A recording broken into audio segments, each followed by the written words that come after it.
నమస్కారం, NS news కి స్వాగతం. నా పేరు ఉషా. ముందుగా ముఖ్యాంశాలు. కరీంనగర్ జిల్లాలోని శాతవాహన యూనివర్సిటీలో శాతవాహన వాలీబాల్ అసోసియేషన్ ఆధ్వర్యంలో ఘనంగా వాలీబాల్ టోర్నమెంట్ నిర్వహించడం జరిగింది.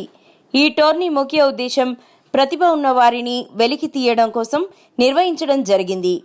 ఆటలు ఆడడం ద్వారా మానసికంగా, శారీరకంగా దృఢమవుతారని టోర్నీ నిర్వాహకులు తెలియజేశారు.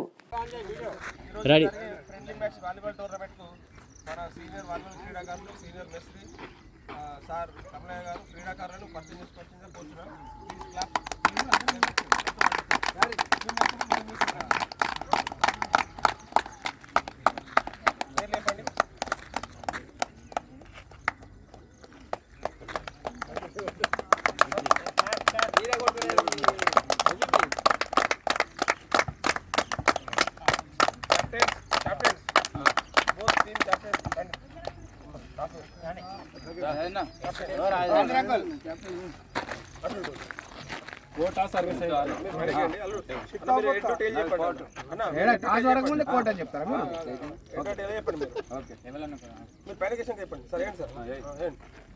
లేపండి. చెప్పండి, ఎవరో ఒకరు చెప్పండి. చూడు శివ